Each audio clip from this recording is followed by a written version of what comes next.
Yo, I'm Bob, into Marvel, happen to be totally blind since birth, talking about X-Men, the animated series, Season 2, the two-part premiere, episodes 14 and 15, Till Death Do Us parts 1 and 2, or episodes 1 and 2 of Season 2. Part 1 premiered on October 23rd in 1993, and Part 2 premiered on October 30th in 1993. Spoilers ahead, so if you don't want to get spoiled, go watch the episodes first. However, if you don't mind a spoiler-filled review slash recap, then follow right along anyway. Jumping right in, you were warned. Part 1, when it begins, it has a very off-kilter beginning. I'm not saying the writing is off-kilter. I like how it begins. You're with Cyclops, and he is being stalked by Wolverine. You don't know what's going on. I remember when I saw it for the first time right away, I figured it was a training session. I actually saw part 2 before I saw part 1. It was the first episode of X-Men I'd ever see on TV. Now, I wish I'd seen part 1 first, the way it was meant to be seen, but I mean, that's just the way the cards fell. And I like how we also see the wedding scene interspersed with the scene of Wolverine, who didn't decide to go to the wedding. No, he is in the danger room by himself, taking out his frustrations over Jean choosing Cyclops. He's taking out Cyclops hologram after Cyclops hologram. And that's very mentally stable of you, Wolverine, I have to say. It's actually quite disturbing. You know, you get to see Wolverine going through all these holograms like adamantium claws through butter, while at the same time you're seeing the real Scott and Jean saying their I do's. And there's this one point where I think it's probably Jean, when she says her I do, you see Wolverine and he's just yelling, "You can't have her!" It's very disturbing because, of course, Jean is more than capable of deciding who she wants to be with. And I mean, I know Wolverine gets that. And I like that he didn't go to the wedding. He's not wanting to be there, be all gloom and doom. He's just kind of by himself in the danger room, spending some time with the Cyclops holograms. I wonder how many different holograms he's created. I think there might be one that looks like a Sentinel. There are, I believe, several variations of Cyclops here. No audio description when it comes to the track, so I've got no idea what we're seeing. The big reveal after Scott and Jean are, quote, married by the Reverend, when he leaves saying he has miles to go before he sleeps and promises to keep, when he, of course, reveals himself to be Morph, I wonder what that was like for people that remember Morph from season 1. I didn't know who he was. When I saw part 2 for the first time, I gathered from the recap that, yeah, he was once an X-Man, and now he's, of course, under the control of someone sinister. And when he converts back into his Morph shape, and he's like, "Promises to keep, my friend." He gives that very evil laugh. It's a really cool teaser as the first part begins. We get to see Senator Kelly. He's sworn in as President of the United States. And at the same time, we are introduced to a new group of villains, the Fiends of Humanity. Oh, I meant to say the Friends of Humanity. I think I'll just leave Fiends in there. We're not going to do a second take. Well, yeah, they're the Friends of Humanity, headed by the lovable Creed, who we'll spend some more time with as the season progresses. And as Kelly's being sworn in, and it appears to be a new day for mutants, you've got one of these guys. They're dressing themselves up as a mutant. They got a mask on, I would imagine, fake claws and things like that. I wonder if this costume resembles Sabretooth, and if it does, it's not lost on me, Creed, if that's what you decided to do there, buddy. I'm sure Daddy would be, well, not so proud of you right now. But yeah, you've got these guys attacking the inauguration, and at the same time, they're launching other attacks as Kelly is being sworn in. I like when Beast catches the bouquet at the wedding, so that kind of sets a little something that we'll see up with Beast later in the season there. But while all this is going on, you've got Morph, and he is apparently part of him is enjoying being evil, enjoying wanting to wreak revenge on the X-Men for leaving him behind. But I like that you've also got Morph's better half, the side of Morph that knows that he'll always be an X-Man and that Cyclops must have had good reason for leaving him, and he's struggling with himself. He's remembering the sinister someone showing up and saying, "You'll destroy them all," but at the same time he doesn't want to. He's trying to figure out what in the heck is making him do this, why he's doing what he's doing. Of course, he doesn't realize that he's got the brainwashing device implanted in his head. And while all this is going on, then you get to see the Friends of Humanity, and they are just blowing up mutant centers. I think they target a burger joint from what my brother mentioned. I think they're chasing some Morlocks. I'm not sure who the mutants are, but these guys, they're having a field day as Robert Kelly is sworn in as president. And you have Professor Xavier, who is letting Jubilee know that, hey, Senator Kelly's base, some of the folks that followed him, they were looking for scapegoats. Unhappy, misguided people, as Xavier says, they have created scapegoats in the mutants to blame people, blame those who are different for problems in their own lives. And I like that he's letting us know what this group consists of. Life has undoubtedly dealt them an unfair hand, so they're blaming total strangers they've never met. And, it sucks when life does deal you crappy hands, but these guys are taking their frustrations out on folks that have never met them, folks they've never even met themselves. And it's very disturbing when you get to see all these attacks. And they even decide to attack I guess it's a pool hall where Beast, Gambit, and Beast, Gambit, and Wolverine are playing pool later. And someone is setting Beast up. They filmed him trying to take a rifle away from somebody. So now Beast is painted in a darker light. You've got Morph beginning Mr. Sinister's, spoiler alert, Mr. Sinister's season-long plan to separate Professor Xavier from the X-Men. I like how he turns into Magneto and lures Professor Xavier to Antarctica. So you've got Xavier leaving the X-Men, and then Morph just has a field day. I know I've used that phrase before in this video, but he starts turning into all the X-Men. So he turns into Rogue, gets Gambit to kiss the real Rogue. There's just one scene where quote-unquote Rogue is flirting with Gambit, and you've got this very corny sax music as Morph Rogue is talking to Gambit, and that always made me laugh. It was like rated X for X-Men. Then I think Morph is taking great pleasure in transforming into Storm because he targets Jubilee and sends her to the headquarters of the Friends of Humanity, telling her it's a mutant halfway house and telling her that the mutants need help. And then when she leaves, he's like, "That's for thinking you could take my place." So very immature of you, Morph, picking on a kid and sending her into a life-threatening situation. This is I would imagine, how old is she? 16-year-old kid you're putting into this situation. But of course, Morph is under the control of Sinister as he's doing this. You've got Beast. Morph turns into Beast, and there's another disturbance going on. So Rogue and Storm, they've got to go stop more friends, or fiends of humanity, we should say. And I forget what they're doing. I think they're targeting a mutant center. And Beast is in the danger room. Morph decides to amp up the workouts. So you've got guns and things blowing hell out of the danger room. Beast is doing his best to evade them.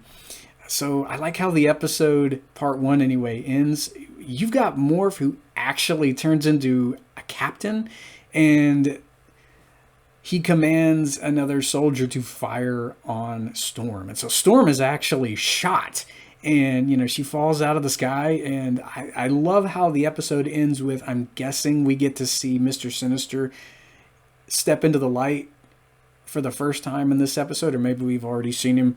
But he is such a cool villain, and I like how the episode ends on a cliffhanger. And he's like, enjoy your revenge, Morph. I know I am. It's such a cool way to end part 1. And I would give part 1 a 10 out of 10. I like how Morph is dividing the team as Sinister has told him to do. And I'm probably missing some things. But maybe I'll do another video. And things just keep going even more insane as part 2 begins. Because, of course, you know, Sinister has gotten Morph to separate Scott and Jean from the other X-Men. He's been watching these guys their whole lives. That's not at all creepy and disturbing, Mr. Sinister. Not a bit. And we get to see the Nasty Boys in part 2. Ruckus, I like how he causes the boat containing Scott and Jean to crash, and right away they are collared with collars that are out of fashion, as George says, but on them they look good. You've got Morph showing up at Xavier's school, I think, in part 2. And I don't know how Sinister manages to get around as fast as he does, but I think he's actually right there with Morph and trying to get Morph to stay on course, telling him that, yes, it's okay that you want to seek revenge. Friends don't betray friends. They shouldn't have left you to die. Yes, hate them with all your might. Of course, I'm paraphrasing here. And I like how Morph is still struggling with this. He knows something is very wrong upstairs, but he cannot figure out which side to listen to. I like how later in the episode when we learn that Sinister, you know, as he was taking Morph back to wherever Sinister calls his abode, I'm guessing it was in the Savage Land. Maybe Mr. Sinister has more than one hidey hole. He lets us know that Morph became 2 people. One that we would know as Morph, and another that desires revenge for being left behind. And so Mr. Sinister, I like how he's using Morph's darker side to reach his own goals, to separate the X-Men, to attempt to use Scott and Jean to create a race of mutants subservient to him. And so the X-Men, they're arguing with each other. We've got everyone at odds. So, yeah, Rogue is upset with Beast for not showing up to help out. And, you know, Beast is ever the calm and patient character, and he's trying to figure out what's going on. He knows there's something underlying to all of this. So I like how he's not giving in to anger. He's not giving in to Rogue's accusations here. And it's understandable that Rogue is upset because, you know, how is she to know that Morph is alive and well? But when this actually is revealed to the X-Men, I love how it happens. You know, he shows back up at the school, morphed into Professor Xavier. Wolverine, of course, he has tracked down Jubilee, and he has apparently sniffed a lot of bubblegum to find her, which is a pretty hilarious line when I heard it for the first time. And I like how he whisks her away. He doesn't really stay and fight the Friends of Humanity, but they are quite a sinister threat, no pun intended, throughout the season. We don't really see them after Wolverine gets Jubilee out of their headquarters. One of the lines that's always stuck with me is when she is speaking with Creed and she asks him, "Why do you hate us? What did we ever do to you?" And Creed, being Creed, he says, "You were born." That is very much a fiendish response. You know, there's no rhyme or reason as to why Creed and the Friends or Fiends of Humanity hate mutants. They just do. There's not going to be a logical answer because I don't think there is any logic when it comes to hating your fellow man. I do believe mutants are our fellow man. So that was one of my favorite scenes when Morph decides to pose as Xavier and gaslight Wolverine. Oh yes, he's being affected by the neural disruptor. You guys need to restrain him. And then Morph's like, oh, okay, well, now he's out of control. You've got to destroy him. And Gambit throws his card at the wheelchair, revealing Morph. And you've got Morph leaving the X-Mansion there. And you've got that really cool scene where he decides to morph into Wolverine. And Morph being Morph, he's like, you gotta blast us both, Jubilee. It's the only way to get Morph. And you've got Wolverine after Morph decides to escape. And Jubilee's like, oh, I guess you wouldn't have told me to blast both Wolverines. And Logan's like, yeah, live and learn. You have the X-Men trying to track down Morph. He's gone to find Jean and Cyclops.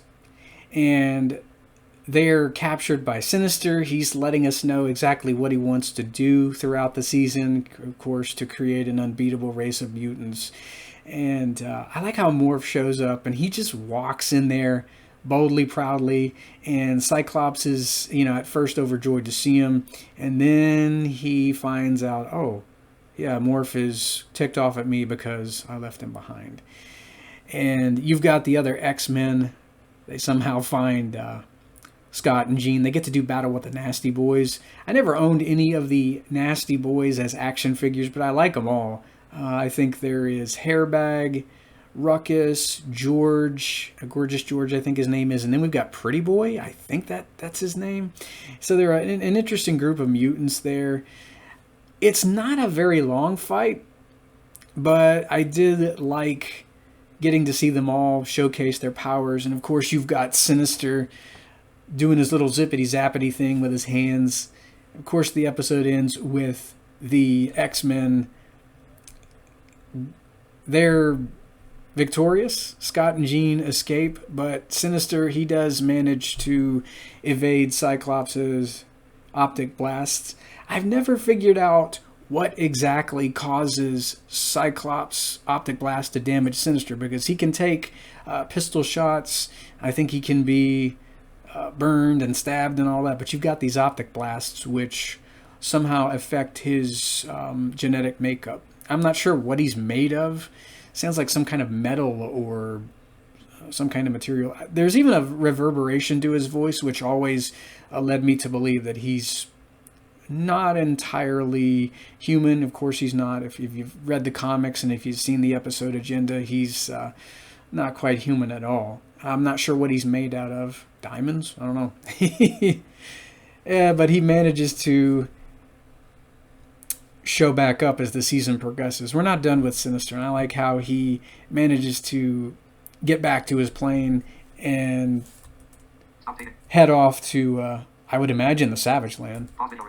I like how a lot of plot threads are left open for the season. Morph, he decides to go off on his own, and Wolverine, he doesn't go with the rest of the team. He decides to go on a sojourn of his own to try and bring Morph back. And I like how this sets up the next episode, Whatever It Takes, which we'll be talking about next time. And the episode also ends, I really like how this one ends, with Xavier showing up alongside Magneto in Antarctica, and they are trying to figure out why they've apparently lied to each other. They figure out, oh, okay, somebody set us up and this is a trap, and the episode ends with an avalanche. And so we get this season-spanning side story with Xavier and Magneto attempting to survive the Savage Land.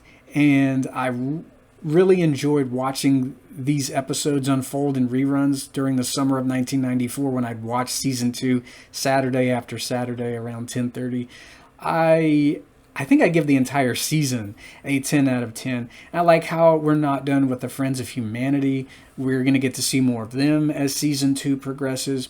And I like how season 2 spotlights individual X-Men episode by episode. This, of course, we get to see them as a team, but we also get to see them disbanded in a way. They are without their mentor, and they're going to have to handle things without Xavier's wisdom throughout the season. And at the same time, Xavier is going to have to rely on Magneto and vice versa in the Savage Land. So I really cannot wait to get into more of these episodes. This video is probably half a freaking hour, so I'm going to call it a video. Next time we'll be talking about Whatever It Takes and Red Dawn. Be here for that, true believers.